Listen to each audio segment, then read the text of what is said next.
Good morning, everyone. Hello, I'm Karen Yankovich, and this is Link Up Your Marketing, where we teach daily LinkedIn marketing tips. You know, for now, we'll see how long I go daily with them. Right now, they're daily Monday through Friday. And we're live on my Facebook group, which you can check out at LinkedInForWomenCommunity.com, LinkedIn, YouTube, and Periscope, which is being done away with, right? But Periscope broadcasts to Twitter, and I love Twitter, so we send this to Twitter as well. Hopefully we'll be able to send it to Twitter live when Periscope disappears.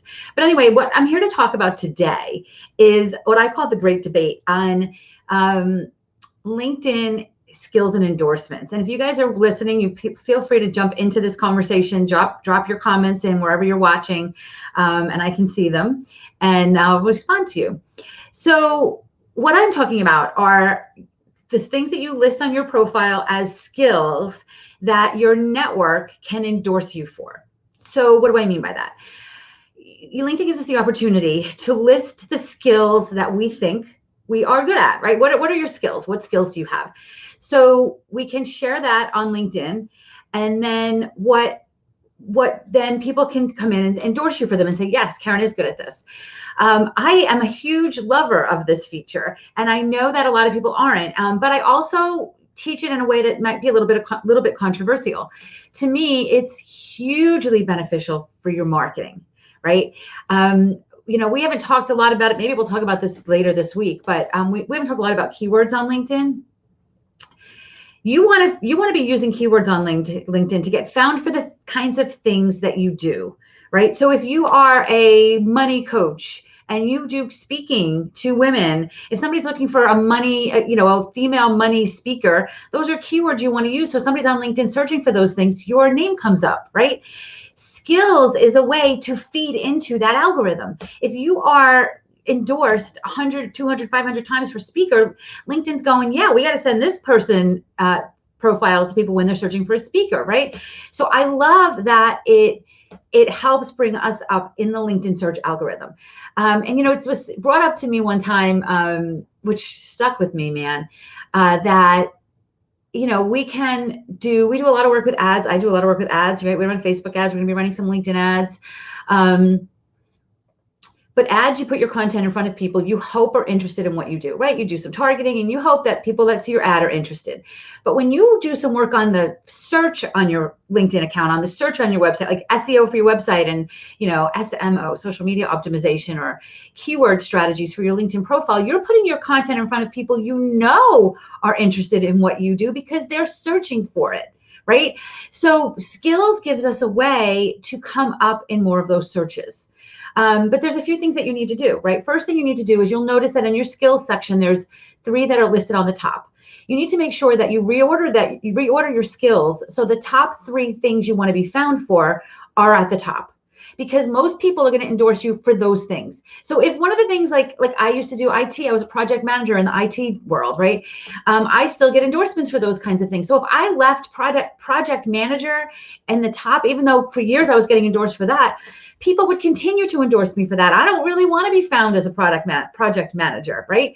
So you want to either delete that or bury that and bring the 3 things you want to be most known for to the top of your skills list. And then let's talk a little bit about how you get endorsements. I mean, first of all, one way to get endorsements is to give endorsements. And I encourage you to be very, very generous with endorsements. Listen, if you came to me and said, I want a recommendation, I'm not going to give you a recommendation unless I have something I can recommend you for. Because let's get real, a recommendation is way more important than an endorsement. If there's somebody that you really want to serve, and you've worked with them on a high level, then write them a recommendation. Don't use endorsements as a way to cop out from having to write a recommendation. Yes, an endorsement's valuable to them, but not as valuable as a recommendation would be, right? So let's just be clear on that, right? But what we want to do is you want to be generous with endorsing people, because number one, they very will likely endorse you back, right? So that's one way of growing your endorsements, is to just be very generous in giving people endorsements. Because if you say to me, Karen, I really want to come up in more searches for speaker, can you endorse me for speaker? I'm going to do it because it's your marketing strategy and I'm happy to contribute to your marketing strategy, right? So So be generous with giving endorsements wherever you can. And I can tell you that is a great conversation starter on LinkedIn, right? Like you don't want to be one of those spammy people that are saying, hey, I found this article you might like, or we have 5 people in common. Like nobody really cares about that stuff anymore. We need to be more authentic here on LinkedIn. And one way you can do that is by endorsing people that are important to you, because it's going to bring your profile up to their attention.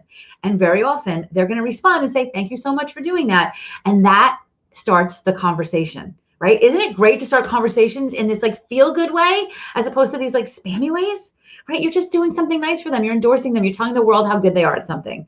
And that's a great conversation starter here on LinkedIn. So I am a huge fan of skills and endorsements. And I will tell you that the reason that this is a debate is because there's a lot of, and I totally respect this. I totally respect people that say, I'm not endorsing you, for skills. If I, like you want to be endorsed for, making coffee cups. I've never seen, I don't know that you know how to make coffee cups, right?